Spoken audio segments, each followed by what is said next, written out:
So, generosity, virtue, renunciation, wisdom, energy was last week with Beth, and then patience. And then after patience, we have resolve and loving kindness and equanimity. Oh, and truthfulness, very important. Patience is right between energy and truthfulness. And there's a relationship there, so we'll talk about that. And patience is such an interesting place to look. It's become very, very clear to me that patience is not waiting. And that's very much how I think I've approached patience in my life, is I've got to wait. So we've been studying over 10 or 6 weeks the paramis, these beautiful qualities of mind and heart that nourish our inward and our outward facing practice. And it's said that the Buddha to be, when he was the Bodhisattva in many different lifetimes until he became the Buddha, had to practice with these 10 qualities until they came to fullness or ripeness or perfection. And it's said that when these 10 qualities are all perfected or completely full and real in our experience, that then we become awakened too.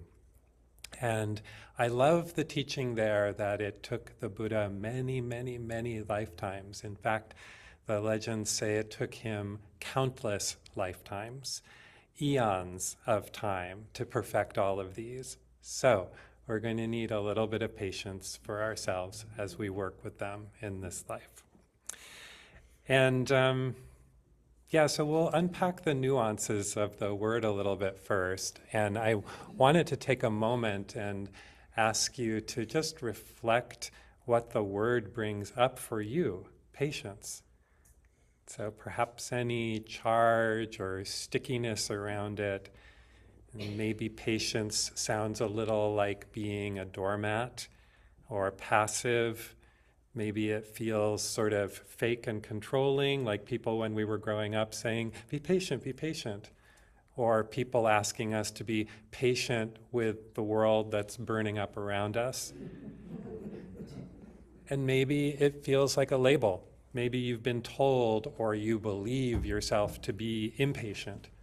Or maybe people have labeled you as patient, very patient. Sometimes people tell me I'm so patient. I don't see it, but I think sometimes because I'm quiet a lot, they think I'm patient.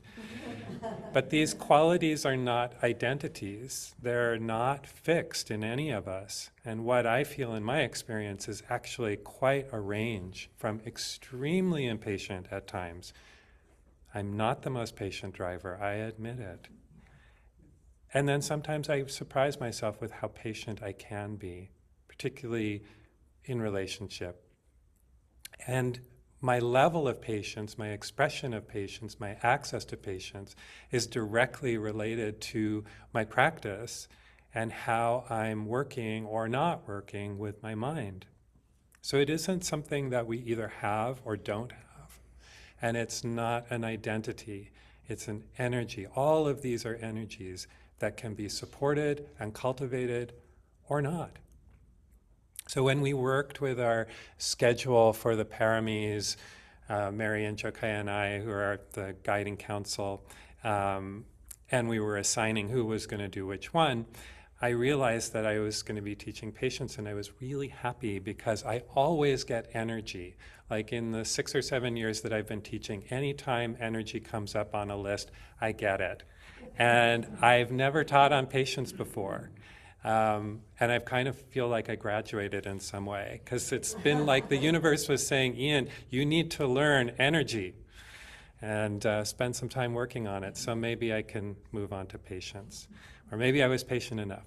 But there are relationships within the paramis. The energy of that fifth parami is actually refined, or you could say perfected or deepened by this energy of patience. Energy without patience to steward it burns out. So patience to me is the wisdom to channel our energy toward where it's really going to serve us and serve our practice and serve our life and serve our world. So the Pali word, and I think we've been introducing the Pali words along with English translations, Pali being the language that the Buddha's teachings were written down in, is Khanti, Khanti. And there are nuances in that word that it's really helpful for us to be aware of, because translating a word from one time and culture to another is seldom a sort of one-to-one correspondence. And so patience in the Buddhist teaching, Khanti, has elements of endurance, acceptance, even forgiveness. Nowhere in anything that I researched or read or have ever heard did it say it was about waiting. So it's an ability to be with ourselves, other beings, and the world, the desirable, the undesirable, without being carried away or put off our footing by desire or aversion. So cultivating patience in this way doesn't mean accepting injustice, doesn't mean accepting harm or deceit, doesn't mean that we don't respond to what's showing up. But first, that we accept that what is here.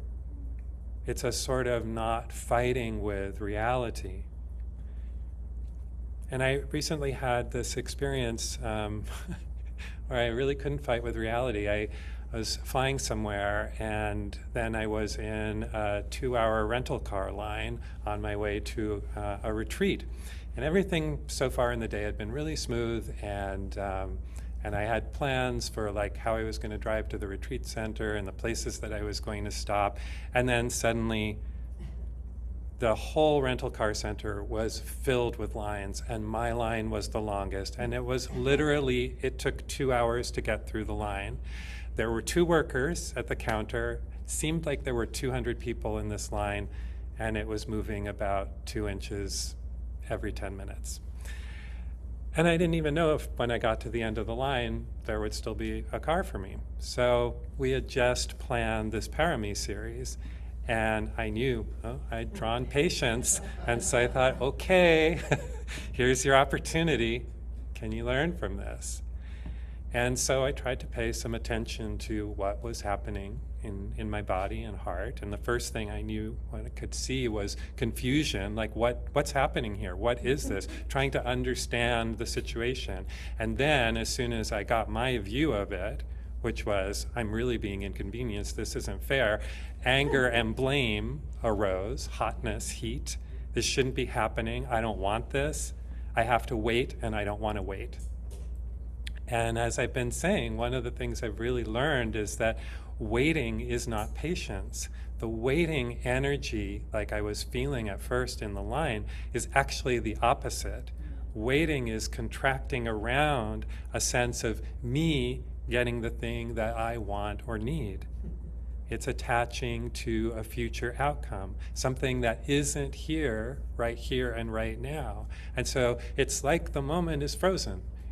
There's no room for anything else. The only possibility for release from the tension is getting the thing that I think that I want, or just giving up. Patience, Khanti, on the other hand, is uncontracted. It's an open acceptance of what is. And this is key because we don't know in this world. Joseph Goldstein is famous for teaching anything can happen at any time. Anything can happen at any time. And we see that every day. We don't want to believe it sometimes, but it's true. We're not in control no matter how tightly we grip. And accepting that I am not in control doesn't mean that I have no choice in the moment. Khanti is actually about choice. It allows choice. It's about my internal response. And so in this particular moment, what I could do, what I could choose was to let go a little bit of my sense that something was wrong. Okay, I don't know what this is, but I know I'm here.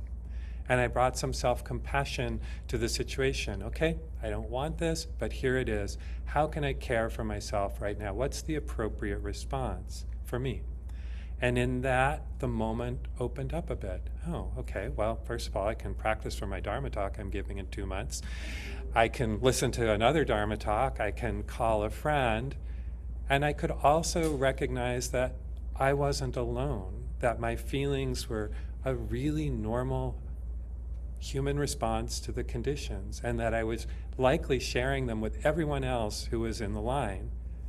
And the space that I created from acceptance allowed me to feel some metta and compassion for everyone in the line, not just for myself, but for everyone in the line. All of us with our stories and our needs and frustrations. And I was just going to a retreat, but other people might have been picking up loved ones from the hospital, or who knows what they were doing.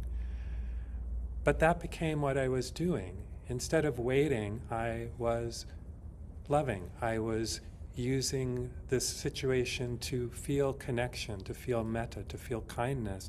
And I could be patient with the people who were at work doing their job, the 2 people in the front of the room.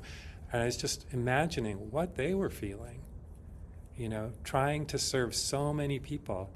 And I resolved that when I got to the counter that I was not going to complain. I was sure they'd heard every complaint possible. That I was actually going to do my best to be kind to the person working there and maybe, just maybe, make their day a little more bearable. That I was going to give something. And that was the other parami that I taught on, was generosity. And it's so interesting to see, what can I give in this situation rather than what can I get? And can I find joy in that? And I felt so much joy in not being unpleasant. That wasn't the word I was going to use, but not being unpleasant to the person who I eventually dealt with. And it was really those active choices and intentions of self-compassion and compassion for others in the line and the workers that, demonstrated patience for me. Patience opening up a window, opening up space for creative response. Not about somehow waiting to get what you want or getting rid of what you don't want. It's about relaxing around whatever's here so that we can relate to it from wisdom. Okay, so Khanti shows itself in 3 great arenas, maybe more, but the 3 that I thought about were with others, patience with ourselves, and patience with the world. And patience with others could keep us fully occupied. Co-workers, family members, other drivers, folks on social media. And we say or think things like, you're testing my patience, or they're really testing my patience, which really means you're not doing what I want. And that is such a trap. You can just feel the tightness in that. There's no space for you. There's no space for the other person. There's no room for creativity. There's only that tight grip. It's a kind of waiting again. I'm waiting for you to do something, to do X, so that I can be okay. And there's a kind of healthy waiting in relationship too. And that is really part of patience. And that is noticing when we're fully activated, when we're angry or hurt or furious, and just for a moment doing nothing. And by doing nothing, I mean actually being alerted by our impatience or anger to pause and do nothing for a little while. Notice, stop feeding the story for just a bit and just rest in our shared humanity. Oh, we're human. We get attached to what we think is right and what we think is wrong, to our views, and it's perfectly normal to feel that way. And in that space, it might be possible to invite in this energy of Khanti, of patience, endurance, acceptance, forgiveness even. I'm human, they're human. We're in this mess of samsara together. Can I appreciate that? Can I allow you to be you? Can I care for your humanness while caring for my own? And have you ever noticed, what happens when you're in that kind of high stakes communication or conflict with someone and one of you just stops? And I mean, one of you stops feeding the flames, one of you stops adding. As I'm not talking about turning away or dismissive silence, but silence that's gentle and presence. And we can really feel the difference in those kinds of silences. Like, I don't know what comes next, and I'm willing for us to pause and look together. That's the energy of patience being expressed. Waking up, loosening the grip, making space for whatever's here, whatever needs to be communicated without violence, without harm. And in that kind of space, that's where the next parami is born, satya, truthfulness. And the Buddha actually said in the Dhammapada collection of his pith sayings, patience is the highest discipline. I find that really interesting. It's often translated as austerity, but it's also meaning discipline. Not the austerity of self-denial, but the quiet strength to stay open in the heat of things. Patience is the highest discipline. So how does that kind of patience show up in our relationship to this one right here? Because, if it's tough having patience with others, it can be even tougher having patience with ourselves. Sometimes we don't even realize how little patience we have with ourselves. I just had a birthday, and I have spent decades wanting for things to be the way that I want them, and actually learning very slowly about refining this quality of patience, accepting, enduring, forgiving, that things aren't how I always want them to be. Not waiting for something to come, but relating to what's actually here.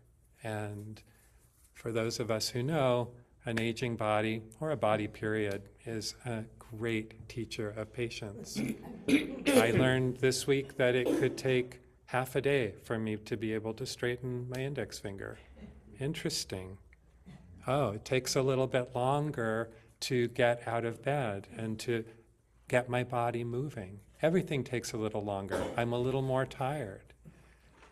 And we've all got things that the body is teaching us about patience. And in our practice on the spiritual path, and particularly the way of the Buddha's teaching, there is this alive relationship in our practice, maybe even a tension between energy, effort, discipline that kind of makes the practice happen on one side, and kindness and acceptance and compassion on the other that makes it possible to continue. And it's very easy in our practice, to get very tight and unforgiving, even judgmental about our efforts. And that's the shadow side of wise effort. And then the shadow side of the other side, the side of kindness, compassion, and letting go, is to sort of deflate a little bit, or to fall into indulgence or comfort seeking. And so this energy of patience balances both. The aspect of patience that is acceptance is the antidote to that tightness and rigidity that creeps into our practice. Oh, my practice is like this right now. This is where it is. The mind is scattered, even after so many years of practice. Or an old narrative is on autoplay once again. Or that sankhara, that mental patterning that's been here so long, is still here. Can I accept that this is how it is because it's here? And then the aspect of endurance is the antidote to just sort of giving up or checking out sometimes, or kindness, that is not actually kind, but actually sort of self-sabotaging. Not to say that we don't need a break from time to time in our practice, because we absolutely do, but we also want to honor our beautiful intention to keep on, that energy that brings us back again and again. There's something in each of us that is deep inside that we know is there, even if it's obscure. And I'm talking about our Buddha nature, or our higher self, or however you might want to term it. There's a hunger of the heart and a faith that there's something bright, clear, and powerful in each of us, and that this practice honors and brings us closer and closer to it. And patience in that process is so important. Remember, it took the Buddha countless lifetimes. So even if things don't change like that, it's worthwhile. Drop by drop, the bucket is full. And in the Tao Te Ching, Lao Tzu speaks about the muddy water. Vacant like a valley and dull like muddy water, who can make the muddy water clear? Let it be still, and it will gradually become clear. That's what we're doing in practice. We can't force the muddy water to become clear. All we can do is set up the conditions, inhabit the practice that allows that to happen naturally. And I really mean naturally. It's nature taking place. Let it be still, and it will gradually become clear. And it's also really helpful for me to remember the words of Gina Sharp, who was one of my Dharma teachers years ago. And she said that our practice is an endeavor outside of time and space. And so I don't get caught in scorekeeping with myself, but just keeping on, coming back again and again, enduring, that aspect of enduring patience. And on the other side, I also reflect on tenderness and the phrases that my mentor Irina Weissman uses when she offers metta practice. May I forgive myself, she says. May I allow myself to make mistakes. May I allow myself to be a student of life, still learning. I just got chills saying that. And there's that forgiveness element of Khanti. May I forgive myself. That's the support for the endurance that we need. And if patience with ourselves stretches the heart, patience with the world asks us to break open entirely this world. Can I forgive this world? And that's perhaps the hardest thing. And I'll never forget the first residential metta retreat that I sat at Spirit Rock, and it was a 5-day retreat. And it was taught by Larry Yang and Sylvia Borstein and Donald Rothberg and somebody else I can't remember. But the first 4 days were on the 4 Brahma Viharas: loving kindness, compassion, appreciative joy, and equanimity. And then the 5th day, Larry brought in forgiveness. And one of the guided practices that he offered, he asked us the question, can I forgive the first noble truth? Can I forgive the first noble truth? Can I forgive that there is suffering in this world? And how can I apply the patience I need to that kind of suffering? And does that framework, does acceptance, does endurance, does forgiveness apply here? Can I forgive that there is injustice, that there is aging, that there is sickness, that there is loss, that there is cruelty, confusion? Can I forgive that there is dukkha in this life? Dukkha meaning suffering. And I don't know that I have. And I was reflecting that there has never been a time in my life when there was not a war being fought, when there were not people being targeted for their identities or their views, There's never been a single moment in my life when all beings have been safe, when all beings have been nourished and fed, when all beings have been cared for, when all beings have been at ease. All these things that we offer in the metta practices. That is reality. There has never been that moment. So I don't know that I can forgive the First Noble Truth, but I can accept it because it's true. And this is where the enduring comes in, the steadfastness, the persistence. And I want to share this message from a wonderful Buddhist teacher and climate activist and social justice worker and professor and whatever you can think of, she did it, Joanna Macy. And Joanna Macy died a couple months ago at the age of 95 and left behind some amazing writings and teachings and students. And I want to share this message that she wrote.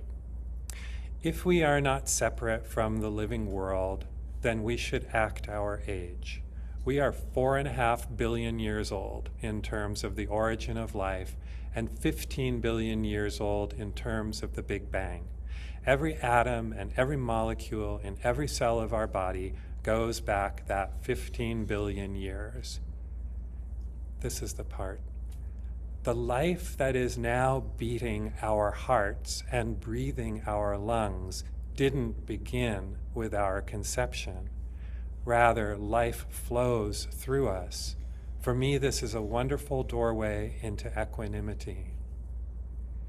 And she goes on, we can also feel the presence of future and past generations encircling us, cultivating a sense of our collegiality with them as companions on this awesome journey. I would call this an ordinary person's version of equanimity. I am just part of this great story. This helps us as activists to give up trying to do it all in our lifetimes or to succeed as the most effective social change agent the world has ever seen, the peerless defender or the conqueror of the evil empire. Rather, there's a web of life that's much bigger than us. We are part of the story.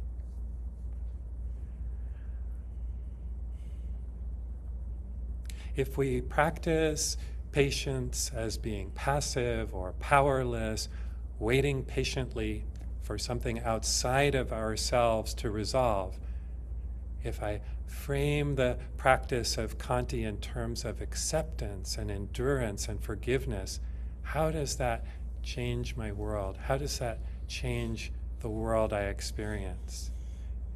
Accepting what is here because it is here. Accepting our part, accepting my part in this great story. Accepting honestly with clear eyes, that truthfulness again. There's relief in that true acceptance. Oh, it's really like this. And then part of that is the unknowability of how the next moment will unfold. Joseph Goldstein, anything can happen at any time. And that's not easy to do. My mind likes to plan, to run through all the scenarios, to think I know what's going to happen, because that feels like it will bring safety to me, or to my loved ones, or to my communities.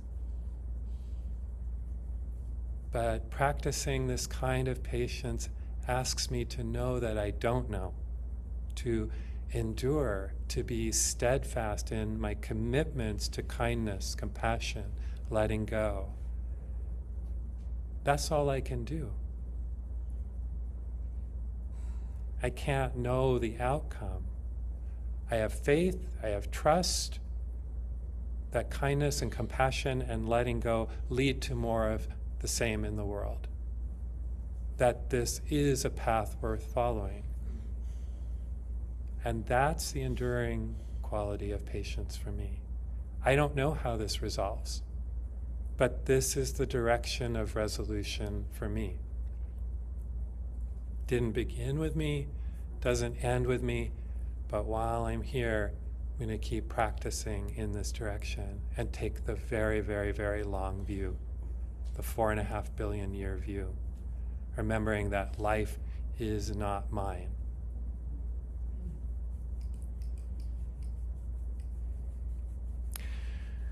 So, and I think accepting, enduring, forgiving, it's simple enough and powerful enough that I want to stay with it, that I want to bring that energy to whatever is arising, because I think this is how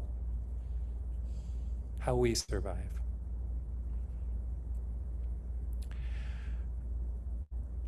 So I want to close with a poem called "Blessed Are You Who Bear the Light," and it's by Jan Richardson. Blessed are you who bear the light in unbearable times, who testify to its endurance amid the unendurable, who bear witness to its persistence when everything seems in shadow and grief.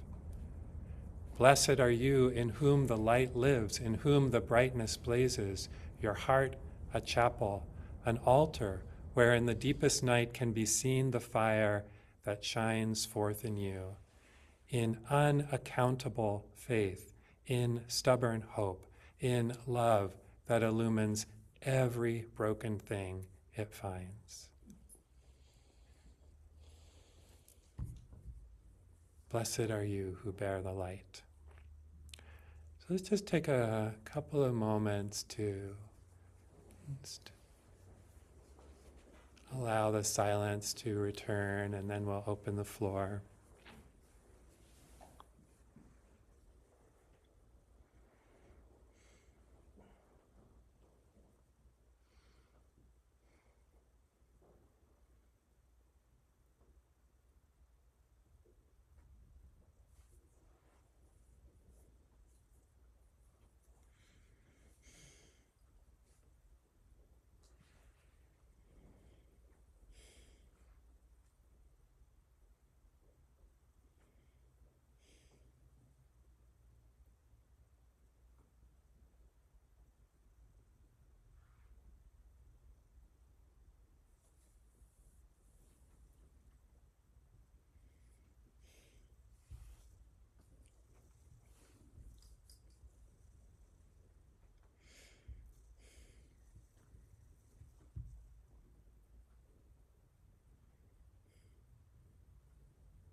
Yeah.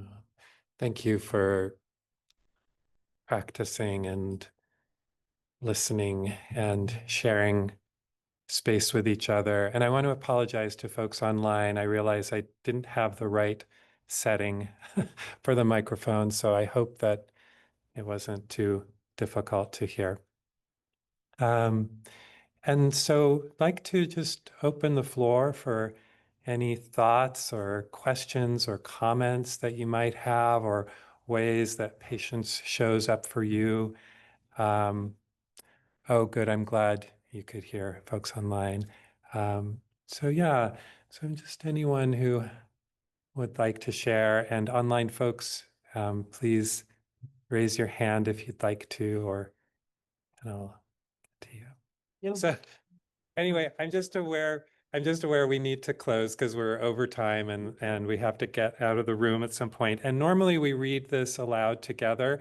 What I'd like to do is just suggest that we read the last two paragraphs aloud together. And I'm very, very quickly going to put this on the screen. I've got it ready for people online. So starting, we dedicate our practice for the liberation of all beings, the great, the small, the wise, the ignorant, the powerful, and the powerless. May all beings be liberated from sorrow and loss, injustice, scarcity and want, and every form of suffering. May our practice today be a prayer for peace, and may it benefit all beings without exception. Thank you. Thank you, everyone.